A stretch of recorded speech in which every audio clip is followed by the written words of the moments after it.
My name is Erica.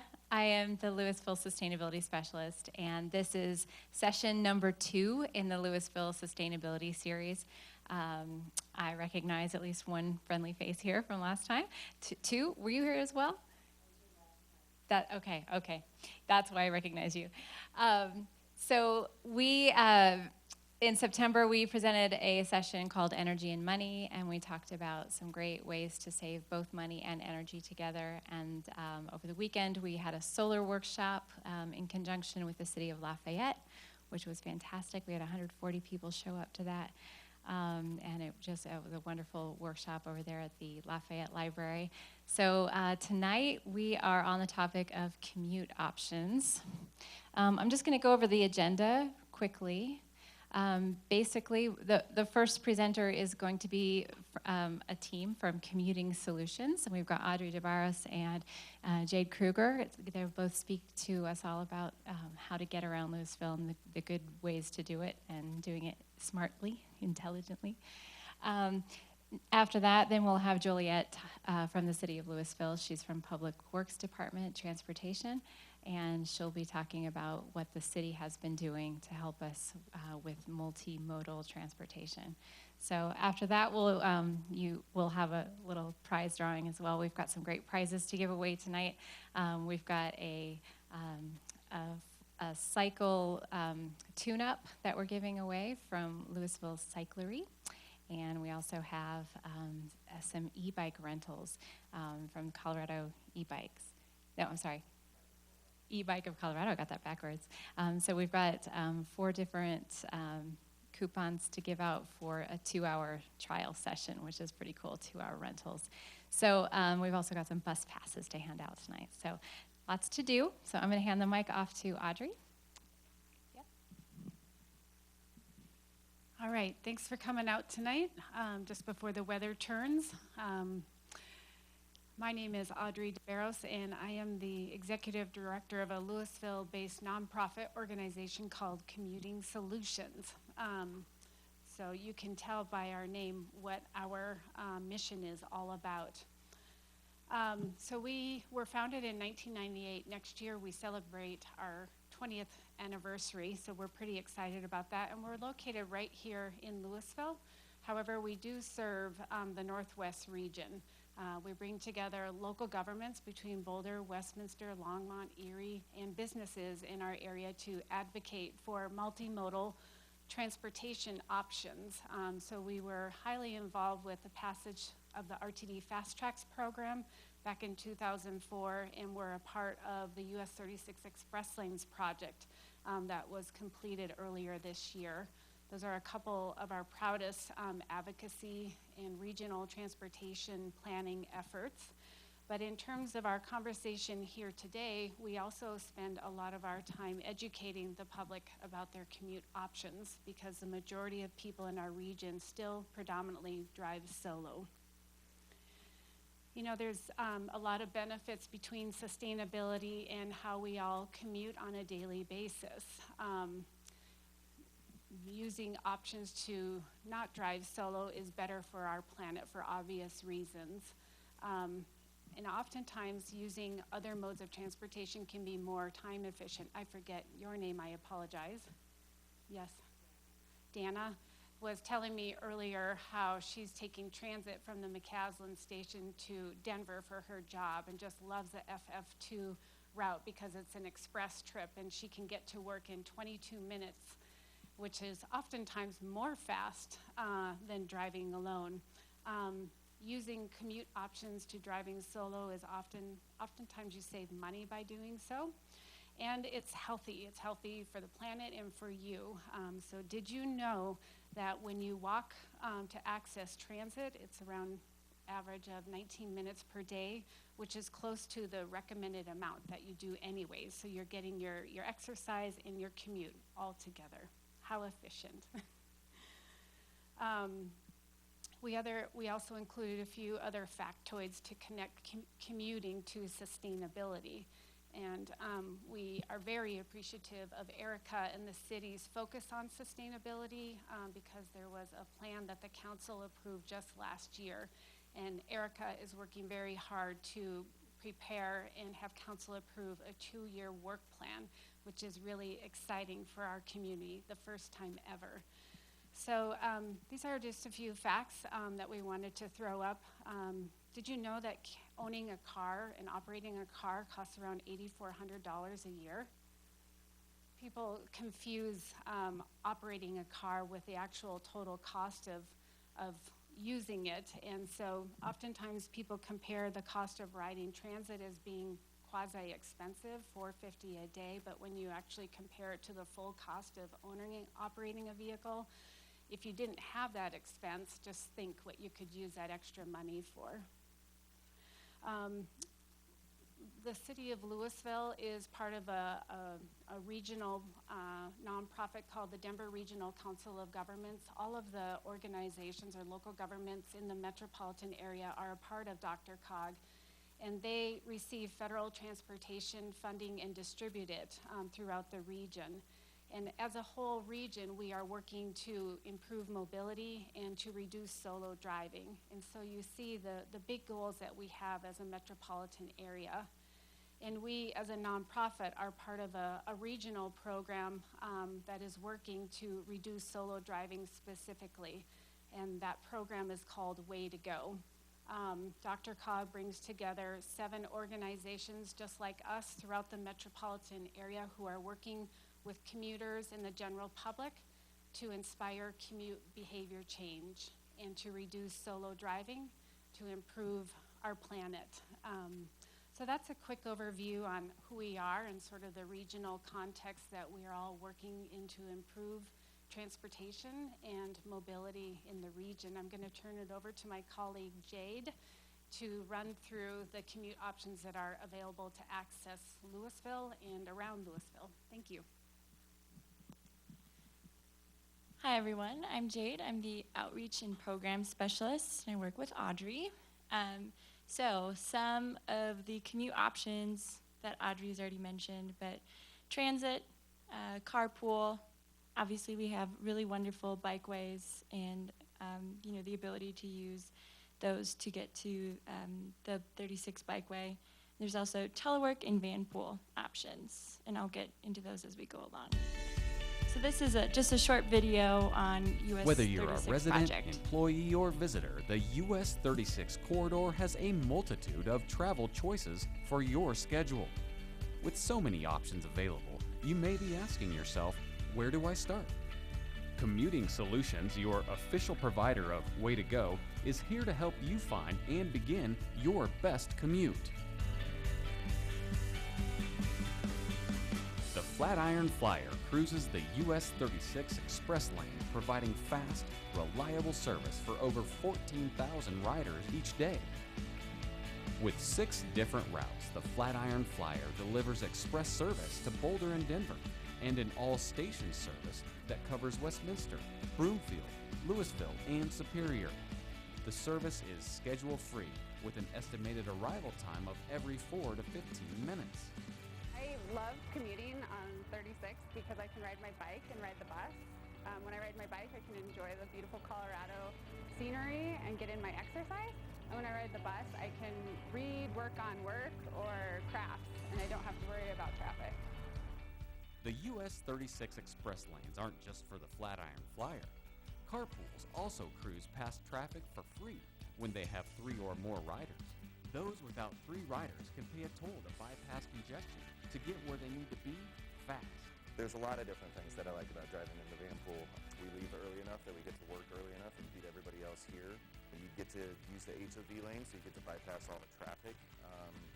It kind of feels like when you put on a warm pair of socks fresh out of the dryer, that's the feeling you get when you get to drive in the HOV lane and just pass all the traffic.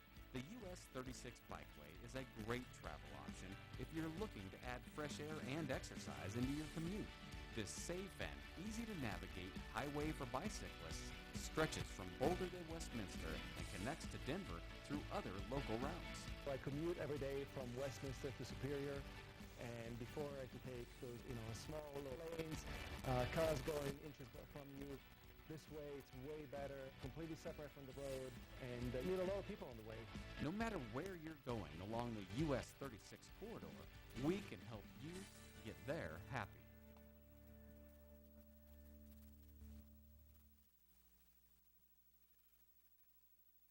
So that was just a really cute video that we had made to kind of talk about how to use the Flatiron Flyer. So just to reiterate from the video, the Flatiron Flyer is bus rapid transit, meaning that it comes every 4 to 14 minutes in peak hours, and then every 15 in off-peak hours. But it's one of the nicest buses I've ever ridden. I think Dana, right? Yeah, Dana was telling us earlier how great the F2 was. So I really encourage that if you ever need to get down to Denver really quickly, or any other travel if you need to get to Boulder as well. So some other options to be multimodal in Louisville. Under transit, we have both local and the regional routes. There's the call and ride service and Access-a-Ride. So to get back to carpool option, like we talked about, Way to Go, the partnership with Dr. Cog, has a really convenient website to help you find carpools near you. So it's mywaytogo.org. I'll show you what it looks like. So this is also a personalized trip planner. On this website, you would put in your start and end destination, and then you could see people who have registered that live near you, and then it will allow you to email them. So you can, maybe grab a coffee, figure out your schedules, and hopefully carpool once or twice a week, or more if you really enjoy it. To get back to Vanpool, this is another subsidized program through the Way to Go partnership. And some cities provide additional subsidies. Boulder provides an extra $20 per person per month. So if you can get a group of 5 to 15 people together to share a van, you get one rate per month per person for this van, generally around $50 or $60 a month, depending on how long the commute is. And that includes the costs of gas, maintenance, and insurance. So it ends up being really cost efficient. And then, 1 or 2 of those people van pooling will drive the van, and you just park it at your house. You can arrange to park it at a park and ride. So that's another really great option. And again, you can use the My Way to Go website to also find van pools. It'll allow you to search for both van and car. Transit. So to talk about the local routes, we have the Dash and the 228, and regional, the Flatiron Flyer that we've already talked about, and the AB, which is the most convenient way to get to the airport. Call and ride services. There's both a call and ride for Louisville and also Superior, but you can use both. So if you check rtddenver.com, it will show you the service areas for both of those call and rides. And over here at our information booth, I have the numbers to call ahead of time and schedule that. This is just a short video on the Superior call and ride. No, it disappeared. It moved around.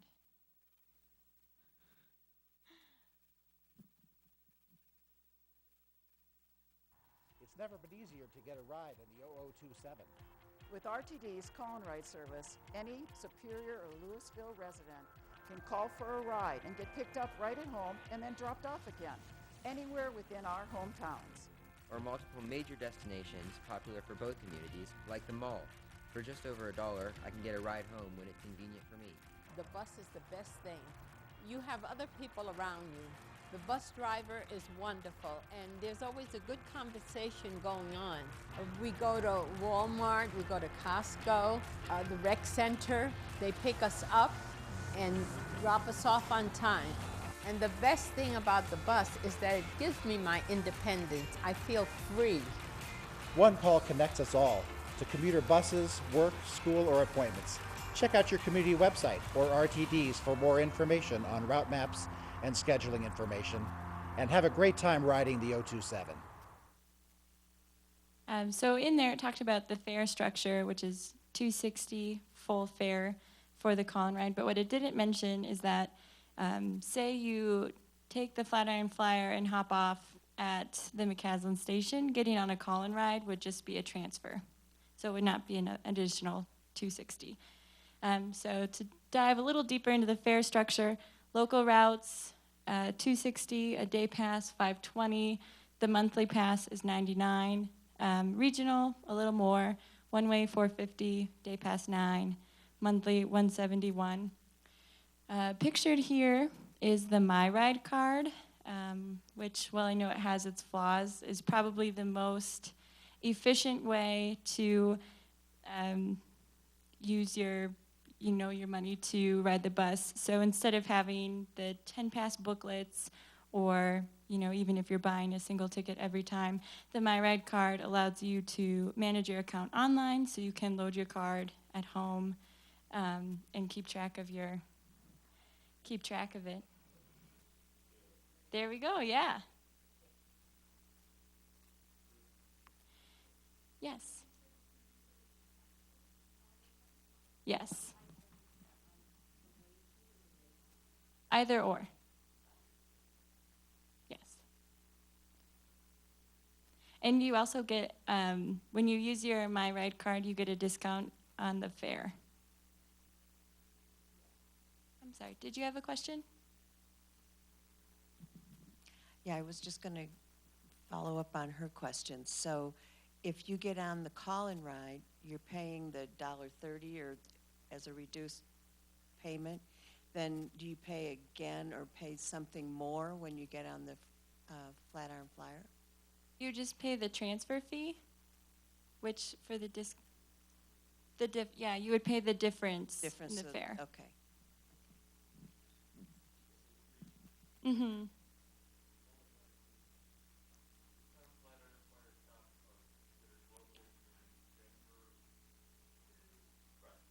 Right.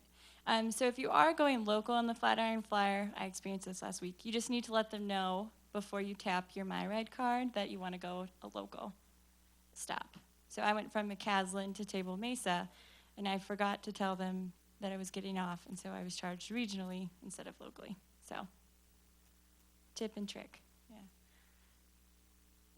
So here we've got, discounted fares we've already kind of touched on, available for seniors and students, active military, active duty members, and children under the age of 5. And with that, I will turn it back over to Audrey to talk about US 36 First and Final Mile. Now that we have major multimodal infrastructure in the US 36 corridor, the city of Louisville and all of the communities along US 36 are working together to implement a number of strategies to make it easier and safer to get to the McCaslin station and the other 5 stations along US 36 seamlessly. What we're fortunate to have in the US 36 corridor is very high frequency rapid transit service, higher frequency service than what you would typically find even in an urban environment like downtown Denver, where it's people can walk and access the community much more closely than we can in, say, the city of Louisville or the suburb area. And oftentimes we, in the suburbs, don't have infrastructure, sidewalks, bike lanes, et cetera, for people to safely and easily connect to the rapid transit stations. And so we work together with all the communities along US 36 to develop a cohesive plan for how to address the first and final mile connection to and from the McCaslin station. And the city of Louisville, we are working closely with staff, and I think Juliet will touch on a little bit next around some of the implementation efforts. This is a list of the 10 corridor-wide recommendations that we are currently working on. Bike and ride shelters are underway, which provides secure bike parking at each BRT station. Eco passes were piloted a couple of years ago, and we're working to implement expanding eco passes around each of the bus rapid transit stations. Wayfinding along the corridor, along the bikeway and around the BRT stations is being implemented currently, and bike share is something that we're also actively working on. So you can see from this a real comprehensive list of how we as a corridor and as communities are working regionally to improve connectivity to the multimodal regional system. think that was it, wasn't it, Jade? Or, oh, sorry. All right, well, that's you then. So another service provided by RTD is Accessoride. So those with disabilities or just need a little extra assistance besides wheelchair accessibility can call and utilize the Accessoride service. Also, VIA is a nonprofit that helps with mobility for seniors and those with disabilities as well. So just more information. Local cycling, which is exciting for me as an avid cyclist. So Louisville has many bike lanes, and they connect really nicely to bike-friendly residential streets. We also have the Cold Creek Trail. And again, at our booth in the back, we have the Bike Northwest maps, which show all of these connections. They show which streets are paved, which are dirt, which are pedestrian and biking. So super useful tool if you want to pick that up before you leave tonight. The 36 Bikeway is kind of like a highway for bikes. It's an 18-mile protected bikeway. And the video mentioned this, but I'll just reiterate again that buses are equipped with racks. So, maybe it's too far for you to ride your bike all the way to Denver, but you can, ride to the Flatiron Flyer, put your bike on or under the carriage, ride the Flatiron down to Denver, and pull your bike out when you get there. So that makes it a very feasible option to use both of those modes to commute. And you can connect to the 36 Bikeway off McCaslin Boulevard, 88th Street, and 95th. Another useful tool that Boulder County has endorsed is a transit app. This is an in real-time tracking application for your smartphone. It's free. It's really easy to download. You can use it both for iOS, so iPhones, and also Androids. So what's really nice about this is you can actually see where the bus is. So it's not just tracking to a bus schedule, it's tracking to the actual bus sensors themselves, also rail. So if I were to pull up the app here, it would show me every route that is near me. It would show me all of the travel schedules for that route, and I could, set my destination from that. And if, say, I take the same trip every day, like maybe I'm going to Brimfield from Boulder every day, I can favorite that trip and then set alarms to make sure I'm catching the right bus every day, which is another really useful feature, especially for me if you are running a little behind. So next steps and questions. My number one suggestion is just try it out. Maybe you are driving solo all the time now, but we've gone through all the different commute options, and one trip per week really adds up. Additionally, make sure to sign up for the raffle items in the back. But next to that, we have our newsletter, which provides really useful information. We always like to say, if you want to sign up, if you want to be part of the transportation conversation. And again, we have all of the local and regional bus schedules at our booth, lots of fun swag items, and other good information. So now I'll open it up to questions if anyone has any.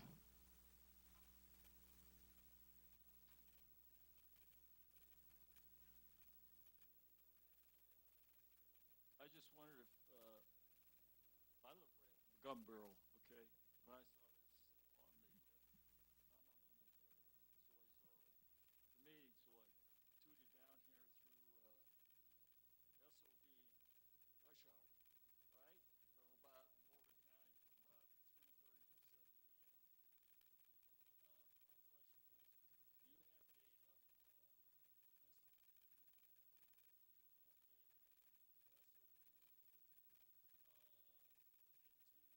is, do you have data on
my house. I want to not have to be in a rush, get to the bus stop, and then find out that it's 5 minutes late. You know, it's not reliable. However they're doing it, whatever they're doing, it's not reliable. And I don't know why the county community, the county community, the county continues to promote this thing that I think is baby beta quality as ready for the consumer. I don't know what your firsthand experience is. Mine sucks, and I'm not happy with using this app on my iPhone. I'm really sorry you've had that experience. So transit is endorsed by Boulder County, but it's also used in several states. So Minneapolis, Seattle, there are a few others that I've encountered this app in before. I also just moved from Chicago, so I've had a lot of experience with different transportation apps, and I still think that this is the closest to having a really functional app. But I understand your frustration, and But the not beta sucks. Not sucks is not the same as good, usable, or great. You know, I mean, I think it's just barely adequate much of the time. That it's not providing timely, accurate information in real time. And I have a bone to pick with whoever is promoting it as like the thing that is going to make your commute, awesome.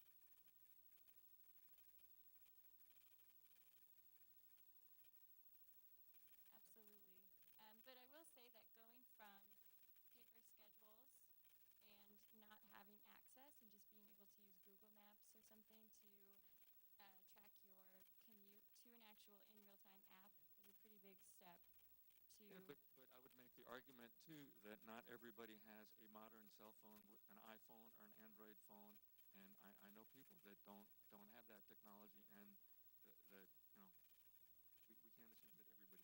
Anyway, I don't want to carry on about that. Another point I want to make is bikes on buses. Flatiron Flyer is not an issue. Dash has only 2 bikes on the front racks, and that has a few times already in recent months been an issue. RTD was late, 2 buses late, like missed 2 buses. A bus shows up, 2 bikes are on the front rack, and I can't take my bike on the bus. And that is a bad user experience. And it's up to the driver's discretion if they let you on the bus or not. And there's the one really helpful, friendly bus driver, but he only starts at work at 6 o'clock, and I've seen him let somebody on the bus with a bike. And then there's like these ornery, mean, unpleasant, I don't know, unfriendly people who don't ride a bicycle and don't understand what it's like to be waiting at the bus with your bike, waiting to go to Boulder, and you can't do it. You have to wait for the next bus in half an hour. So that is a very unpleasant friction point, and it may not happen. Well, it's not an issue until it happens to you. I think is my feeling. And if RT Director Chuck Sisk had that happen to him, he'd have a greater appreciation and understanding of what that's all about. So I don't know what we do about it. The company that makes those bus racks makes 3 bike racks in 2 flavors.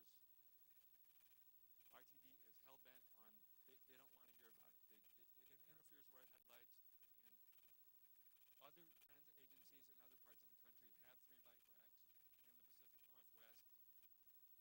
They've figured it out. They've made it work. RTD is just adamant. They don't want to deal with it. And it makes me angry that RTD's resistance to making these passenger, user, rider, customer issues, to make them important enough to do something about it, it's just frustrating.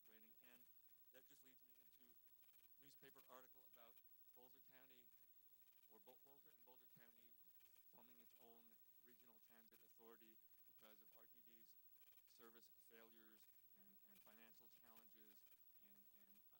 And I want to hear more about that because I'm not happy with RTD's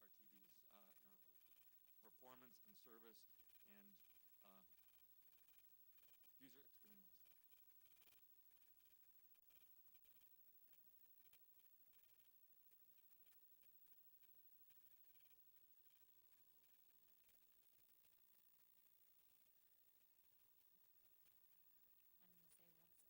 let's maybe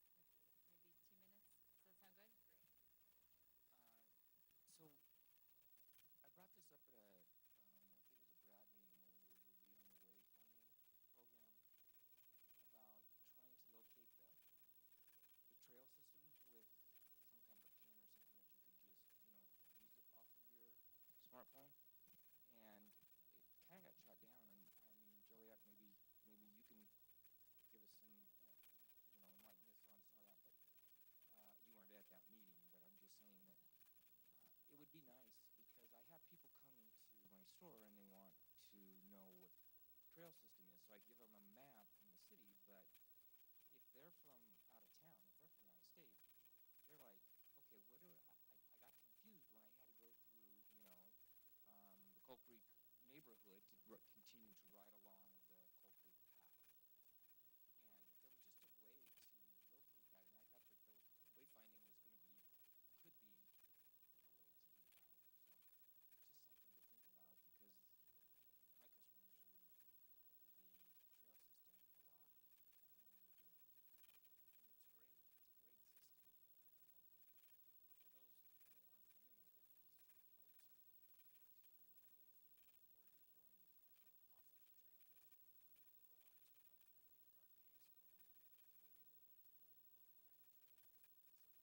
have anything to do with it. The sign that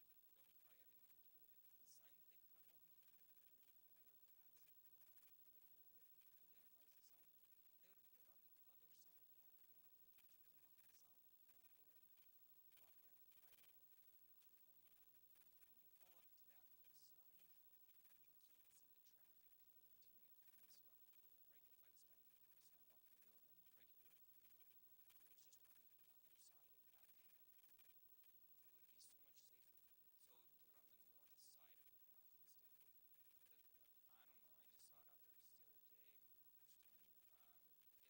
just saw it out there just the other day for the first time. It identifies that it's a city underpass or the road connects there. Yeah. Yeah, if you walk up that pathway, as you're coming up, you're south of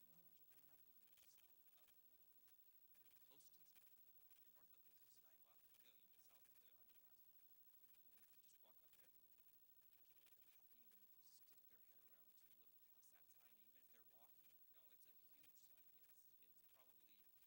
look past that sign, even if they're walking. No, it's a huge sign. It's probably 6 foot by 4 foot.